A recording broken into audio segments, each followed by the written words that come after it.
Hi hello అండి. Welcome back to my channel. This is Krishna Jyothi.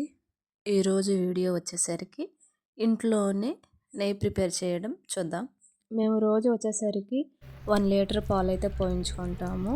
So 1 లీటర్కి మాకు 10 డేస్కి వచ్చేసరికి ఇంత మేగడ అనేది వచ్చిందనమాట. మనం ఇంట్లో రోజు పాలు కాచినప్పుడు వచ్చే మేగడను పారేయకుండా కేవలం 10 రోజులు నిల్వ చేసి ఈరోజు స్వచ్ఛమైన గోల్డెన్ కలర్ గీ ఎలా చేయాలో చూపిస్తున్నాను. బయట కొనే నెయ్యి కంటే ఎంతో రుచిగా సువాసనగా ఉండే ఈ ప్యూర్ నెయ్యి తయారీ పద్ధతి చాలా అంటే చాలా ఈజీగా ఉంటుంది. మేగడని ఎలా స్టోర్ చేయాలనేది కూడా ఈ వీడియోలో నేను ఎక్స్ప్లెయిన్ చేశాను. గీ ప్రిపేర్ చేయాలి అని ముందు రోజే అనుకుంటే కనుక నేను ఫ్రిడ్జ్ నుంచి తీసేసి బయట పెడతానండి. ఒక నైట్ మొత్తం నేను బయటే ఉంచేసి ఆ తర్వాత నేను దాన్ని మిక్సీ వేస్తాను. మిక్సీ వేసిన తర్వాత గీ ప్రిపేర్ అయిపోయింది. సో ఫ్రిడ్జ్లో నుంచి తీయగానే మిక్సీ అయితే వేయకూడదు, అప్పుడు వెన్న రాదండి. ఆ కూల్నెస్ అంతా పోయిన తర్వాత మాత్రమే నేను మిక్సీ వేస్తాను.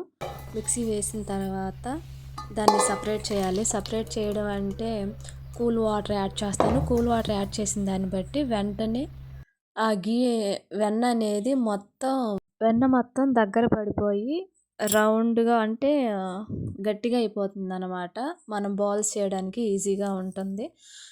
ఈ వెన్నని 4 or 5 or 6 టైమ్స్ వాష్ చేయాలి. వాష్ చేస్తే కానీ ఆ మజ్జిగదంతా గ్రేవీది అందులో ఏమన్నా ఉన్నా కానీ మొత్తం పోతాయి. సో మొత్తం బాగా వాష్ చేసుకున్న తర్వాతనే గీ అనేది కాచుకోవాలి. ఈ వెన్నని బాగా శుభ్రం చేసుకోవాలి. వాటర్ అంతా వైట్ కలర్ వచ్చేంత వరకు మేగడని శుభ్రంగా కడుక్కోవాలి, శుభ్రం చేసుకోవాలి. శుభ్రం చేసుకున్న తర్వాత మాత్రమే నెయ్యి కాయాలి.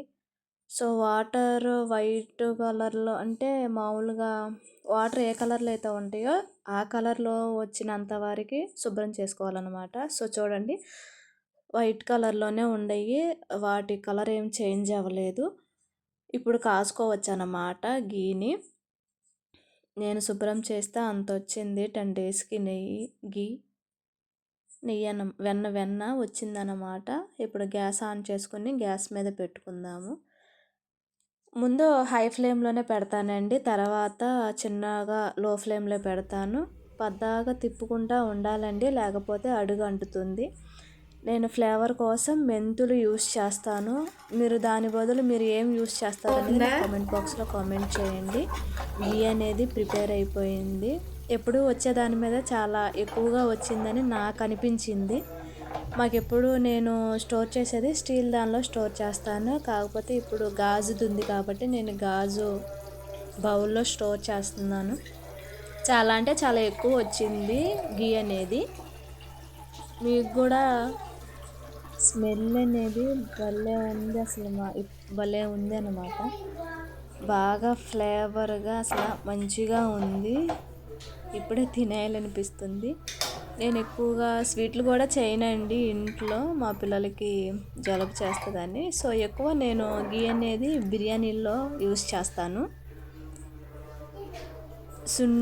సున్ను పిండి ఉంది. సో పిల్లలకి సున్నుండలు తయారు చేయాలన్నమాట. చేసే వీడియో కూడా నేను మీకు ఇంతవరకు చూసాను కదా. నా ఛానల్ని సబ్స్క్రైబ్ చేసుకోండి. Thank you.